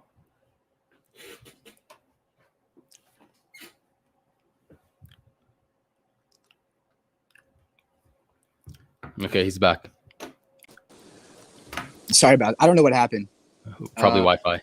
It's okay. It's okay. Anyway, so sorry if I sound mean or something. I'm not trying to be mean. I'm just passionate, right? That's fair. I just want to ask you, Yes. who created logic? Did God create logic or no? Or do we create logic? Yeah. So let's define. When you say logic, you mean the means that we use as humans to come to certain conclusions, right? Our like logical way of thinking, right? So God created us with logic. So if you want to say that God created logic, okay, you could say that God created us with logic. Okay. So why wouldn't your God be able to defy his own logic? We're not saying that God can't defy the logic of a human being. We're saying that that question itself is self-defeating. It's fallacious, which means it literally means nothing. If your God can defy logic that humans made, right, that he gave us or something, that means your God can defy logic that perhaps we're not aware about, right? He can do something he can do things that we don't think are possible. Yeah, but there's a difference between, thinking something is impossible, right? Like a worldwide flood or a flood where waves are the size of mountains, and something that's mutually exclusive, self-defeating. Like God, if I were to say God can't make a married bachelor, it's not because God is weak. It's because a married bachelor is they're mutually exclusive. I agree. So that's self-defeating. I agree, but I'm not saying that. I agree. Your God might be limited by logic, but I'm not. You're not answering the question. You're not really answering the question, Mike. I'm not answering the question the way you want me to because it's self-defeating, and I've tried to demonstrate a few times how it's self-defeating. It's a yes or no. I mean, is God limited by his logic or not? It's not yes or no because that question itself is self-defeating, which means it's not even a valid question. It doesn't make sense. Are you limited by logic? Yes or no? I am limited by logic. Yes. Is God limited by logic? When you say God, you're talking about an all-powerful being, and when you say is he limited by something, that's a self-defeating statement. So then he's not limit. So then he's unlimited. So that means he can do anything above logic. He can do anything he wants, right? Mike. Can God do anything he wants? Yes or no? God can do whatever he wills. Whatever he wills, yes. So he could potentially do things that are logically impossible if he willed it to do. If willed it to be. That is self-defeating. All right, let's move on because you're not answering. Let's move on. I mean, it's a self-defeating question, so I don't know what you want me to say. Do you want to get into something else? Do you want to talk about anything else?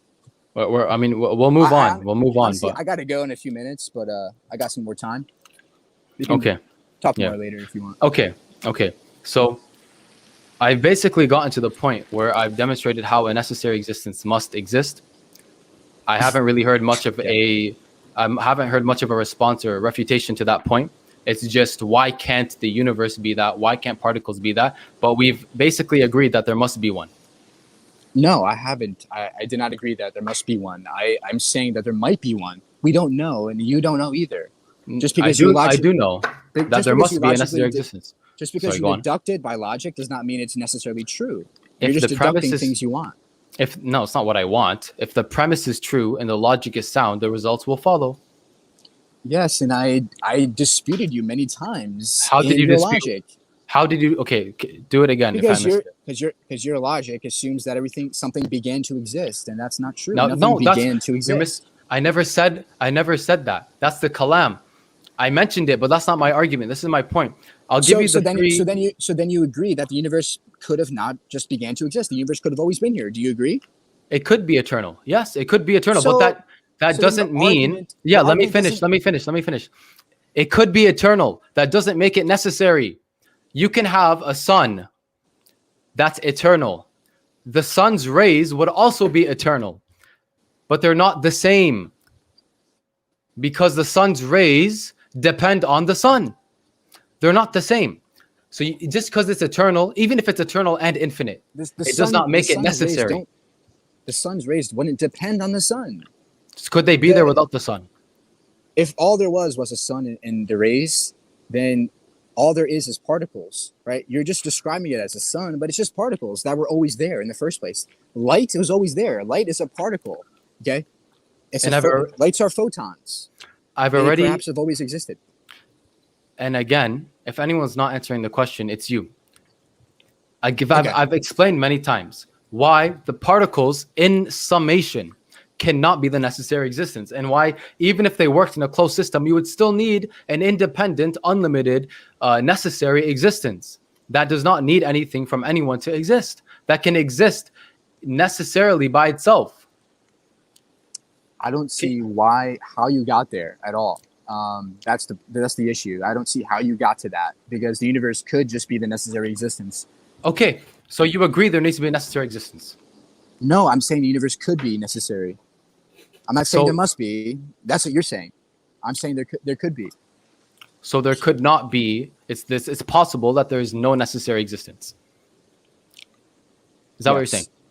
Okay, this is why, and that's a contradiction, by the way. Because if everything is, it could be possible that the universe is the necessary existence. Yes.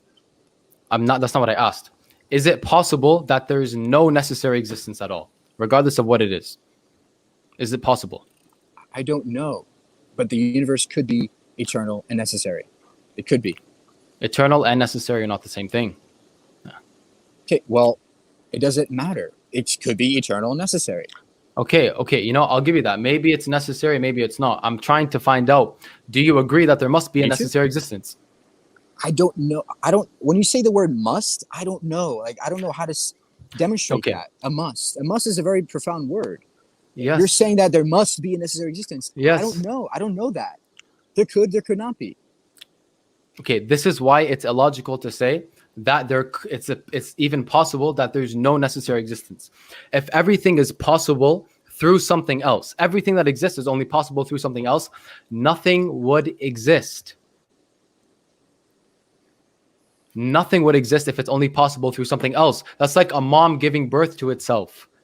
How does that chain exist? If it's all dependent, if it's all contingent, how does that chain exist? Wouldn't the same apply to your God then? It's like your God giving birth to itself.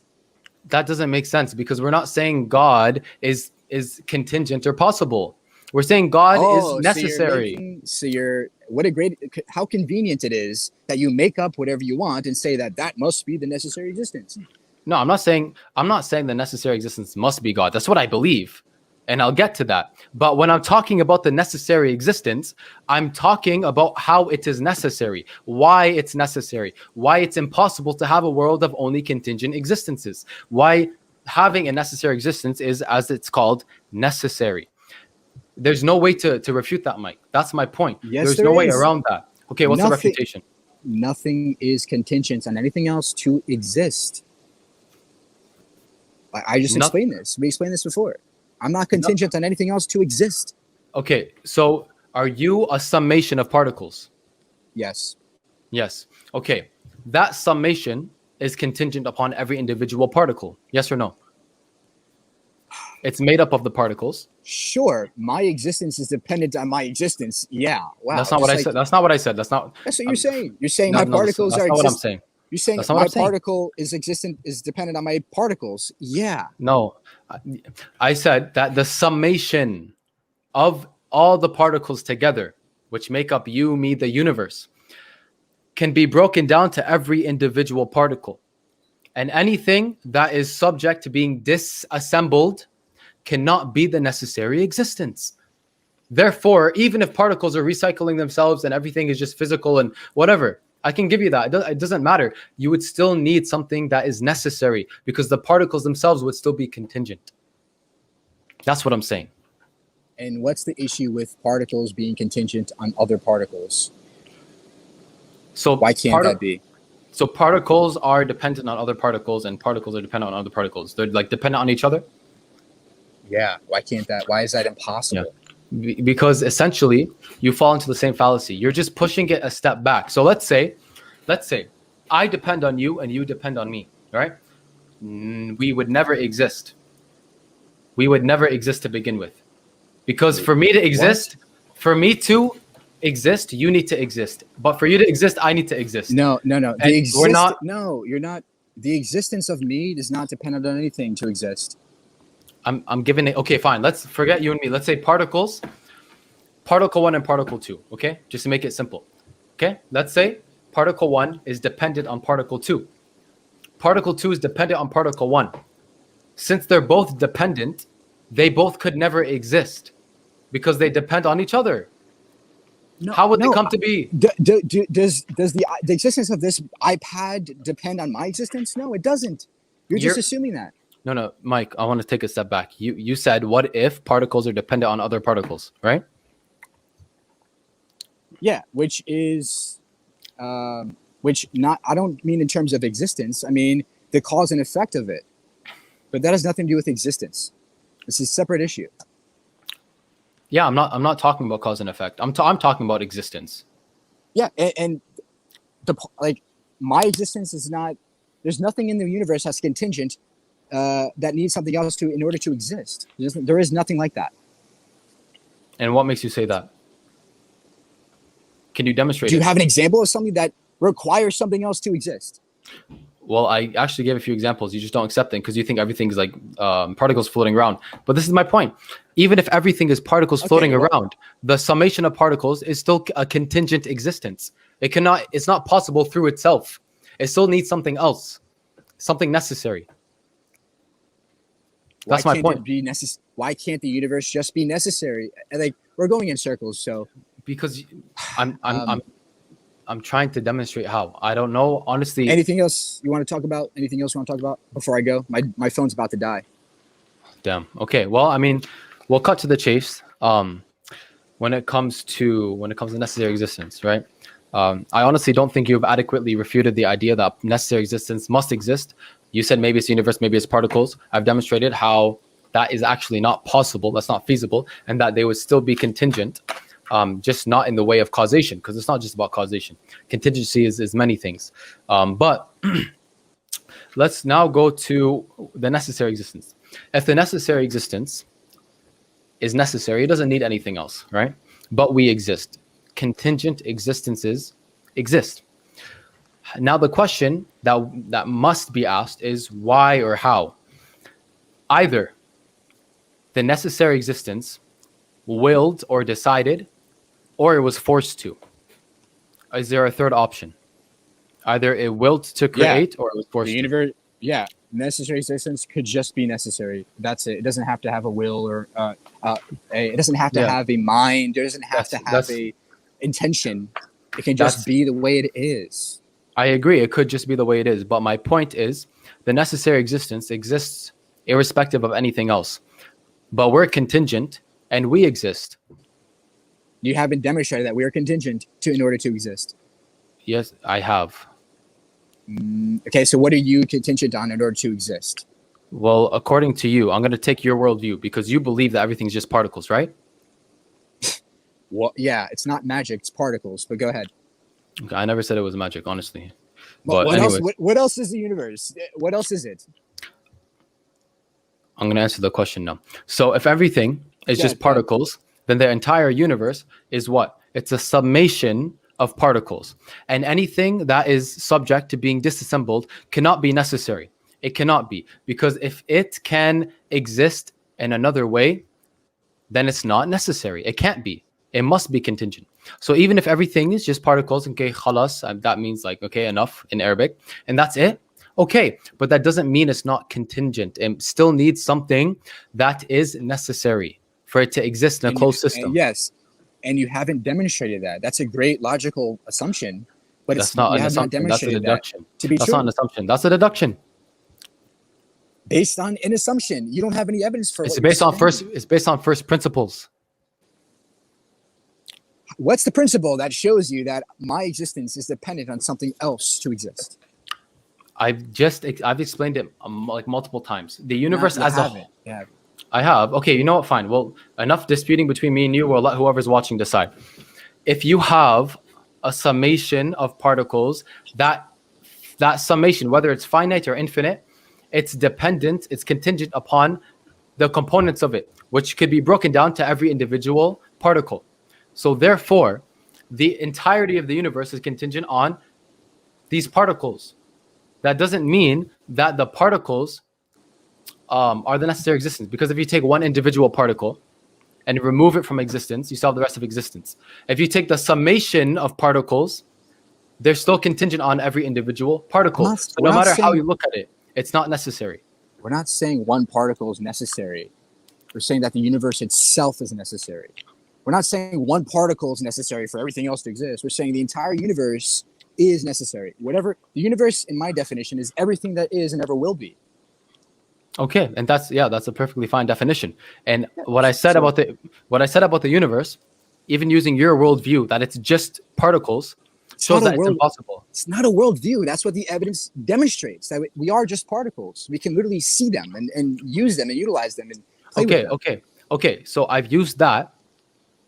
I'll call it a fact. Anything. I really don't care. I've used that fact to demonstrate that it cannot be the necessary existence, because it itself is still contingent. That's what Why? And that's what I'm not understanding. I don't know why the universe can't just be contingent on itself as a whole, and I don't see any reason why there must be a necessary existence. So let's move on from this. I got to go, but we'll talk later. I appreciate you having me on. I really appreciate it. Thanks to everybody that's watching. We'll talk more, and that's it. Anything else you want to say? Nothing that wouldn't open up another discussion. So, all right, that's enough. All right. Peace out. Take care of yourself. See ya. Appreciate it.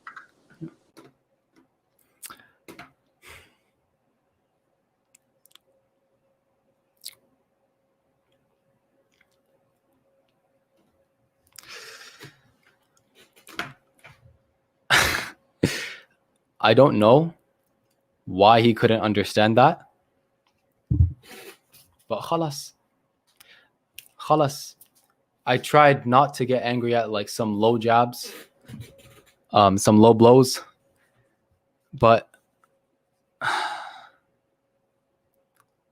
khalas, it doesn't matter to me.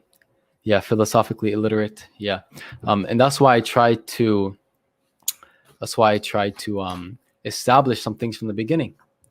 I tried to establish that deduction is a viable method. He was hard-headed about it. We finally got to the point where we agreed. And then I said, I'm going to explain it to you guys in depth, because he didn't want to understand it. So let me explain it. Firstly, if everything that exists is contingent upon something else, is a contingent existence, then nothing would exist. Now, why is this? Why would nothing exist? Because it would never begin. Because the beginning is contingent on something before it. And the beginning of that is contingent on something before it. So it would never be. So therefore, you need something that's necessary. I don't know why that's so hard to understand. He didn't want to admit it. Okay, khalas. He was going back and forth, by the way, but whatever. It is what it is. So we need something that is necessary. Now, what is contingent? What is dependent? Causation. If one thing causes another thing, that causes another thing, that causes another thing, and the first thing was caused, they're all contingent. They couldn't be without another. Therefore, that's one definition of a possible existence. Secondly, if you have a limitation, for example, if I draw a circle, close enough. If I draw a circle, this circle didn't exist until I drew it. It didn't exist till I drew it. But I am also limited. And by the way, that circle is defined by that limitation. Assalamu alaikum musti. That circle is defined by that limitation. Without that limitation of that perimeter, it wouldn't exist. Who made that? I did. I made it. Yes, I drew it myself. I'm very proud of myself. I drew that circle. I'm also limited. What determined my limitations? Because without my limitations, I wouldn't be. What determined my limitations? If something else that's limited determined my limitations, then infinite regression, again, we need something unlimited. Uncaused, unlimited. What else is there? I had a few more. I can go off the top, but I made these notes. I'm going to use them. There's dependency. If something can't exist without something else, is dependent on something else, it's contingent on something else. Same thing. You can't have an infinite regression on that. I've explained it many times. Next. Where is it?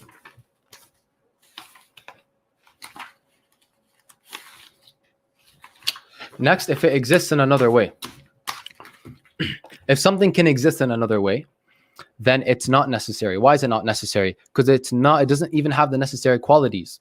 Let me explain this. If you can fathom something, one brother Haji, he gave me an example, a three-headed dragon. Let's say a three-headed dragon was a necessary existence. If you can cut off one of its heads, it's no longer a three-headed dragon. It's a two-headed dragon, which means a three-headed dragon is not necessary. That's the whole point. So if the universe exists in different ways, which it does, then it can't be necessary, because it can't be necessary in and of itself through itself. And the reason it can't be necessary through itself is because it's not necessary in the sense that it maintains one necessary state. If you can fathom it being different, then you fathom the non-existence of the first. For example, let's say the universe, and we took out our sun in our galaxy. There's a universe, we took out our sun. It's no longer the universe. It's the universe now without a sun. So it's different, which means it cannot be necessary. Next, anything that's made of smaller parts. This is very simple. The universe is made of smaller parts. It's contingent on the smaller parts that make up the universe. This is very simple, very straightforward. So if it's dependent, if it's contingent on the of what makes it up to be the universe, it cannot be necessary. It cannot be necessary. And if the entire universe, I'm going to say this one last time, I said it a lot. If the entirety of the universe is only particles, we're not saying, as he was saying, we're not saying one particle is a necessary existence. Okay, I agree. I agree. If you remove that one particle, it changes nothing. But if you take all the particles together, you can break them down into individual parts. So the summation of particles is built up of every individual particle. It's contingent upon those particles. And we just established that every individual particle is not the necessary existence. So in its entirety, it's not necessary. And its finitude, its singularity, it's not necessary. What do you have? You have a system, a closed system of the universe that needs something necessary. You need something necessary. There, he couldn't dispute this. He just sat there saying, you know, the universe could be necessary. It could be. I don't know. Come on, man. If you don't know, then why are you here? Come on, let's be real. It's a deductive argument. If the premises are true and the logic is sound, the results will follow. Show me how the premises aren't true. Show me how the logic isn't sound. That's all you had to do. I was trying to be completely nice, which I think I did a good job being nice, alhamdulillah. But I got pretty pissed at some points. I tried to hold it in. Now I'm going to move on. I want to give you guys the entirety of it. If this necessary existence, it doesn't need anything. It exists in and of itself. It doesn't need anything. So why do we exist? We are contingent upon the necessary existence. It exists in and of itself. We exist because the necessary existence allows us to exist. So how did we come to be? Either one, it was forced, or two, it decided. There is no other option. If it was forced by something else, that doesn't make sense. There's nothing else. The necessary existence cannot be tainted by a contingent existence. Because if it is, then it's not necessary. It's not necessary. If it could be forced, it's not necessary. And if nothing else existed, what is there to push it to do it? It doesn't make sense. If it's internally forced, then it cannot exist without creating a contingent existence. Meaning you can't have a necessary existence without a contingent existence, making the necessary existence contingent. That doesn't make sense. Therefore, you must have a will. It must have decided. Okay, it has a will. It doesn't have intellect, doesn't have knowledge. Okay, I'm going to challenge that point, that argument that people make. And I know I'm making arguments myself here, but it comes up a lot. If it has a will, then it must have knowledge. Why? Because if it has a will and it decides to do something, then that instills the fact, it entails the fact that it must have been aware of the decision.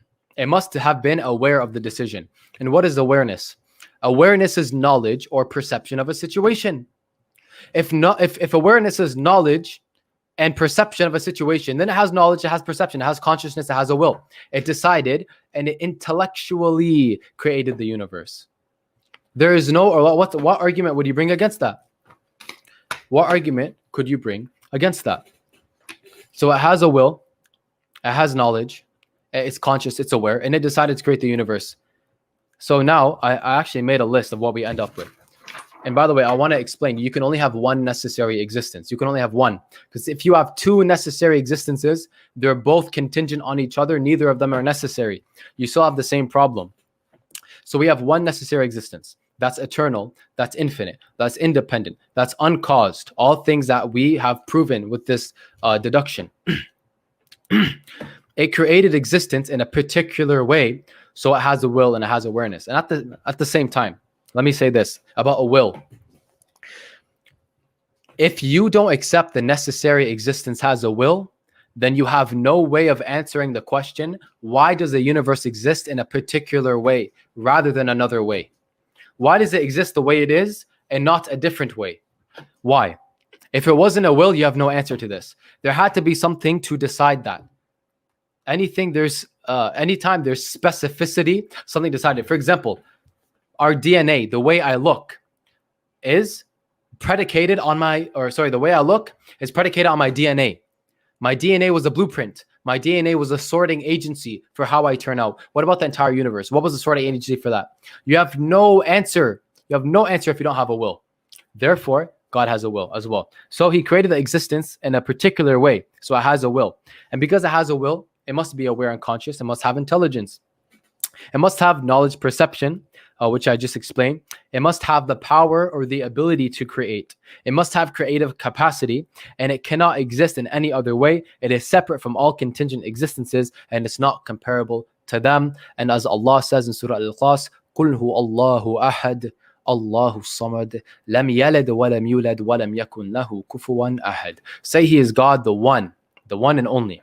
God the self-sufficient. And as-samad in Arabic means the one that doesn't need anything from everyone, and doesn't need anything from anyone, but everything that exists depends on him. That's what as-samad means. He does not beget, nor was he begotten, and there is nothing in existence even comparable to him. The Qur'an describes the necessary existence 1400 years ago. So that's what I wanted to take him through. He couldn't understand that. I don't know why, but he couldn't understand it. So regardless, I know what he's going to do. He's going to take certain clips where he asks a fallacious question and he's going to post it. And he's going to be like, theist, Muslim, God believer stumped by simple question. And blah, blah, blah. This entire thing's going on YouTube. So people can go watch it if they want.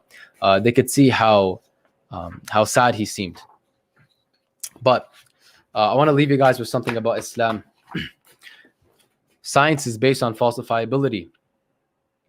Jazakallah khair, inshallah. May Allah grant me, goodness and strength and allow me to be a good da'i, inshallah. Yeah, I think there are many people more qualified than me that would completely, I want to use a nice word, intellectually stump him. But regardless, the Qur'an and science is based on falsifiability. You make a claim, you can falsify it. The Qur'an makes 4 claims. Preservation, it will be preserved. Lack of contradiction, there's no contradiction in the Qur'an. Inimitability, you can't bring one chapter like it. And predictions, the Qur'an makes predictions. The Prophet ﷺ himself made predictions. I want to really quickly show you guys. Whoa, let me put this down here. For when it comes to prophecies, Yaqeen Institute has an article about prophecies. When it comes to the inimitability of the Qur'an, this is Surah Al-Kawthar. It's literally 3 verses, 10 words, and it uses like 11 rhetorical devices, a plethora, and this goes in depth on it and how the Quran cannot be replicated, and that claim holds true. And then Muhammad Hijab has holes in the Quran preservation narrative exposed. He shows how the Quran has been preserved. It's very in depth. I think it's still like, it could still be beginner level, because none of it, like, we're all laymen, especially myself. So that's basically that. The Quran has been preserved. We have evidence. There's no contradiction in the Quran. I challenge anyone to bring one. The Quran has not been replicated in the sense that anyone can bring a chapter like it, and this can be actually measured. Literary devices, rhetorical devices, so on and so forth. And the Prophet ﷺ made predictions. He made predictions that could not be known at his time. For example, and by the way, he made multiple of them. He made a multitude of predictions, and all of them have come true. And some scholars say there's only 2 that are still unfolding now. So Prophet ﷺ, he said there will be a time when women are clothed but naked. Go to the beach, look what you see. Also go to the gym, look what you see. Right? I mean, not men, women. Men, lower your gaze. Anyways, the Prophet ﷺ, he said that there will come a time, or before the end of times, the barefooted Bedouin Arabic people would compete in building tall towers. Where's the tallest tower in the world? In Dubai, which used to be a desert with Arabic desert dwellers. So that prophecy holds up as well. He predicted plagues. He predicted the conquest of Rome and Persia, which, by the way, Muslims defeating Rome and Persia is like the Eskimos conquering like America and Russia. And there's a video that mentioned that. So the Prophet ﷺ, he's demonstrated how he is a true prophet of Allah. And Islam has demonstrated how it's true. Because all the Quran, I'm going to end on this point, the only thing the Quran has to do is prove that it's divine. If you do that, everything else falls in place. Because everything is based on the Quran. The Sunnah, and taking the Prophet ﷺ as an example, is mentioned in the Quran. So we're good. So with that being said, inshallah, I'll take any questions if there are any comments. And inshallah, then we will end this live stream.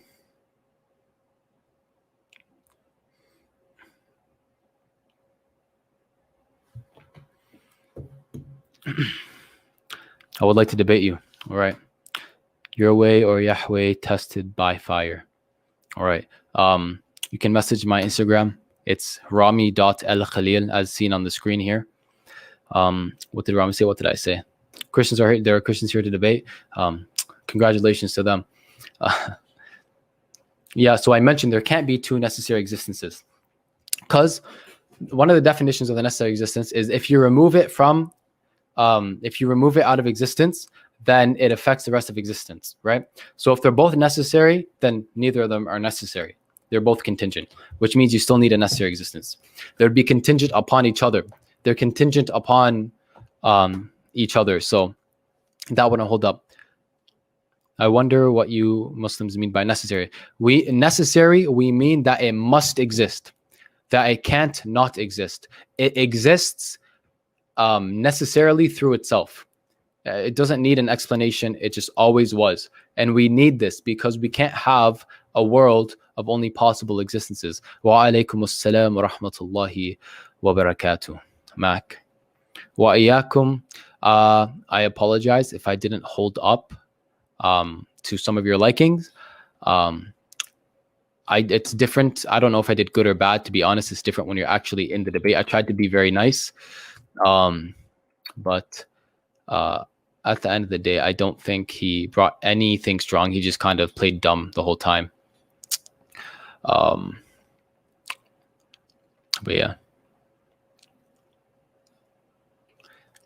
yeah, I'd prefer to talk to J Mike, who was in here before, Atheist Jesus, or host of Talk Heathen, Truth Heathen. I already forgot. I feel bad, but because I don't think he would make some of the very sad claims and ask the very dumb questions that Mike asked. Does the hair thickness change the more you grow it out? It depends, man. You got to take care of it. I've alhamdulillah been taking care of my hair, so it's pretty good now. But it used to be thinner when it was shorter. So I don't want to say the correlation, causation, fallacy, and say that that's why. But take care of it. the best you could have given the situation. Alhamdulillah. I feel like that's more insulting than anything. Let's not insult people, please. Let's not insult people.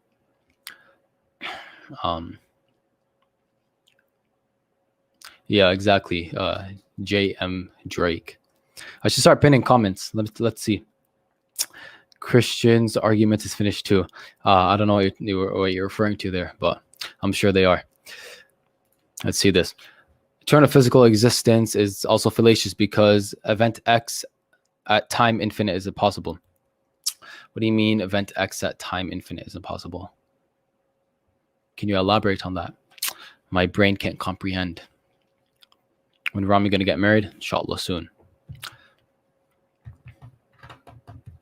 It's okay. It's going to be posted, inshallah, on YouTube.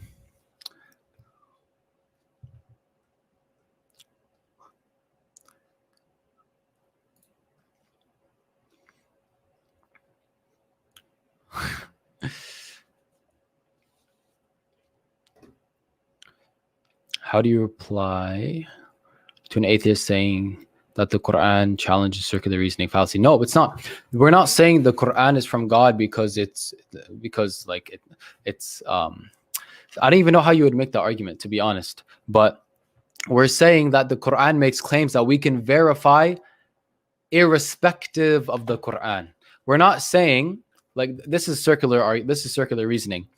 The Qur'an is from God because it claims to be from God. Okay, that's not helpful. If we say the Qur'an makes claims that are verifiable external from the Qur'an, irrespective of the Qur'an, then that's a different story, because we're verifying it how? We're verifying it using external measures, which means it cannot be a circle, because we're not going back to the Qur'an and saying Qur'an is true because Qur'an says so. How do you guys use Zoom to make videos? We bought a Zoom account. We get together, we hit record, we chop it up. Someone said that Allah is the tree in the Quran. Oh my God.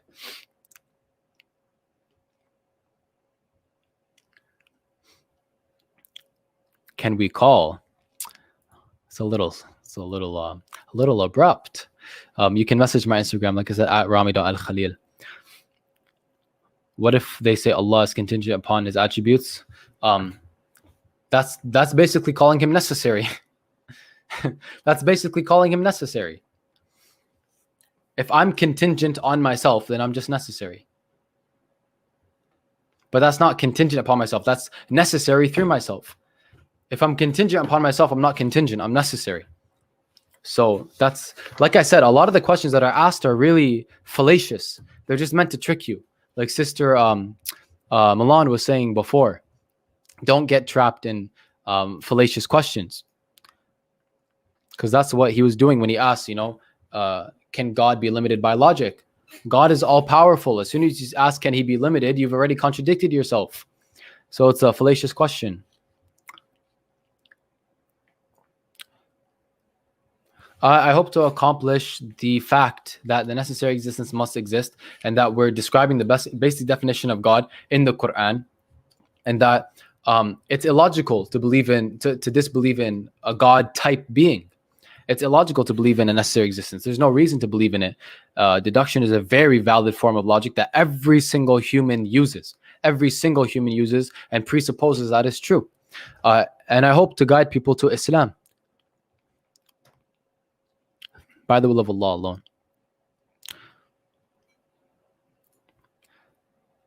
It's basically saying the same thing as a question. What do you mean it's basically saying the same thing as a question? I'm lost now. All prophecies the Prophet ﷺ made either happened already or will happen in the future. None of his prophecies were refuted. Exactly.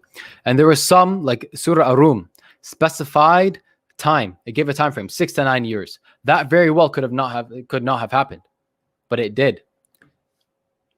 And at that time, the Romans were like basically broken. They were basically broken. And then they ended up bouncing back. Philosophy is an ocean. Either you learn how to surf it and overcome it, or allow yourself to get drowned in the ocean. MashaAllah. Thank you, Musti, for that quote by Musti.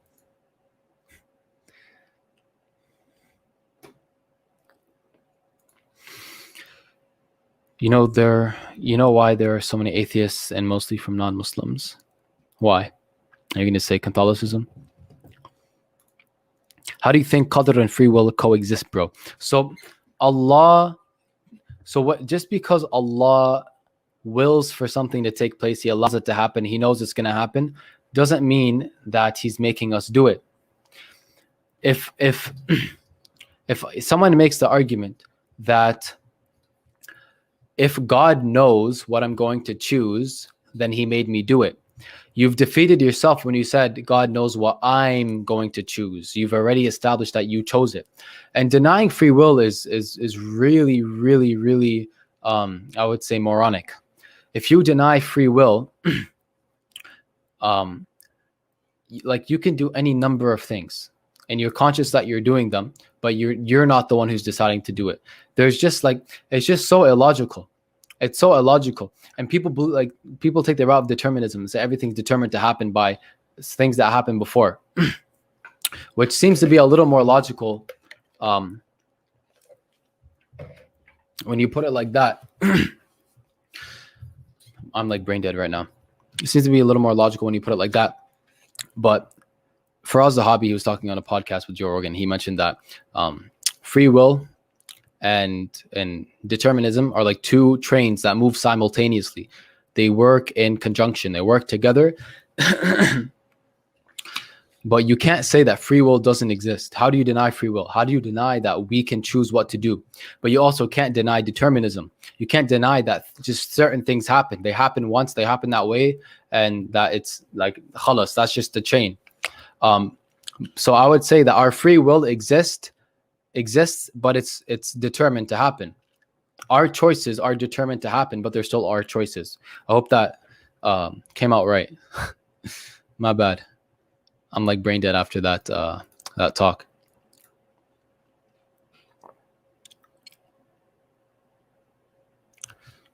God is not necessary. He could not exist. That's totally okay. The universe wouldn't have existed. So what? Wait, what?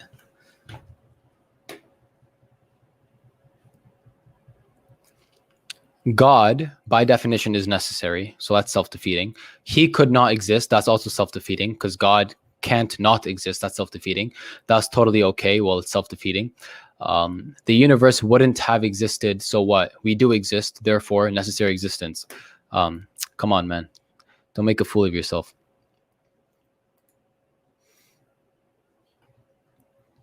Oh, yeah. And see, this is another problem with determinism.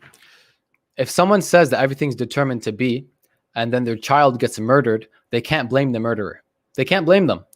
And they must just say that it was determined. I can't blame. They didn't choose to do that. They didn't choose to murder my child. I'm not mad at them. It just happened. I don't think any determinists would bring themselves to that point. They would still blame the individual. Wa alaikum assalam wa rahmatullah. Alhamdulillah, honestly, you just have to watch for yourself. He kept kind of like dancing around the points, misrepresenting, strawmanning, asking fallacious questions. And I tried to be nice. I tried to be patient. But ultimately, we didn't really get anywhere. But you could see his incoherence, his logical incoherence. And that's why I started by demonstrating and by agreeing that logical deduction is a valid method to get to truth. But he just couldn't accept that. You could see he dances around and all this stuff.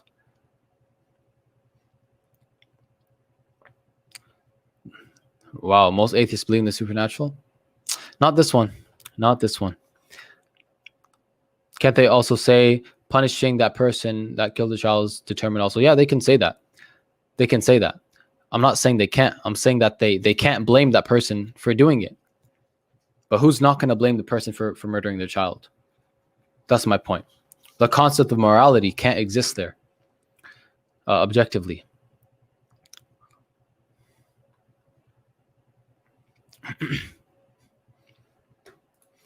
Determinism equals physical, free will equals metaphysical. That's why atheists can't believe in free will. That's fair. That's fair. Because I don't think people try and say consciousness is just in the brain and that's it. I feel like, I know some people try and claim that, but it's not. Like, it's predicated on what?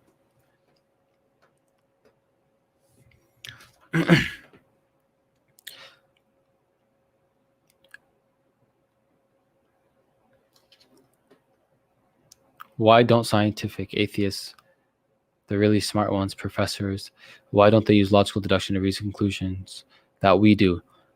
Sometimes they don't. Sometimes they don't want to. Sometimes they don't care. Sometimes people choose to be atheist, and it has nothing to do with whether it's logical or not. Like Richard Dawkins, I don't think he cares if believing in God is logical. He just wants to make people atheist, and his dishonesty has been on the public record for a while.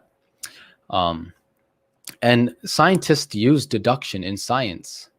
It's used in science to come to certain conclusions. And everyone uses it in everything. Even Mike tried to use it. He tried to say, science tells us that we can't live to 150. Therefore, Noah, peace be upon him, didn't live to 950 years. That's a deduction. It's based on induction, but still a logical deduction. You take a premise: humans can't live beyond 150 years. Therefore, Noah didn't. All men are mortal. I'm a man, therefore I'm mortal. That's a logical argument. It's based on a premise and sound logic, and you come to a true conclusion. Atheists are not hard people to debate. Stubborn people, ignorant people are hard people to debate. But atheists are not hard to debate. You can have a very sincere atheist, or you can have a very ignorant Christian, Buddhist, anything, agnostic person. And I would take the sincere atheist over anyone. They're all basically arguing the same thing, that you can have a universe that exists without one single God. Atheists believe in none. Trinitarians, I believe 100%, they believe in 3 in 1, because God cannot be divided into 3 in 1, that they're all God and that Jesus is fully man and fully God, and all of that is fallacious. All of it's fallacious. Hinduism, they believe in one God eternally that's broken down to many gods. That's fallacious. So they're all basically trying to argue the same thing, that the universe can exist without one necessary being that is indivisible, that is uncaused, and so on and so forth. So with that being said, inshallah, I'm going to take one more comment. I'm going to call it a day. And I don't think we need more people like me. I think we need more people better than me, smarter than me, more intelligible than me, more coherent and consistent than me. So may Allah produce more people like that and make us like that. I mean, that's very regressive for a particle to depend upon another particle. He must believe he created himself. If 2 particles are dependent upon each other, they would never exist. It's like, it's a fallacy. You're postponing the problem, but the problem is still there. So it's fallacious. So I don't know why he didn't really make an argument, to be honest. He just said, what if this, what if that, and made all these things that are logically fallacious. So with that being said, inshallah, I'm going to end the session. It's been very long. May Allah bless you all. Allahumma atina fid dunya hasana wa fil akhirati hasana wa qina adhab an-nar. Assalamu alaikum.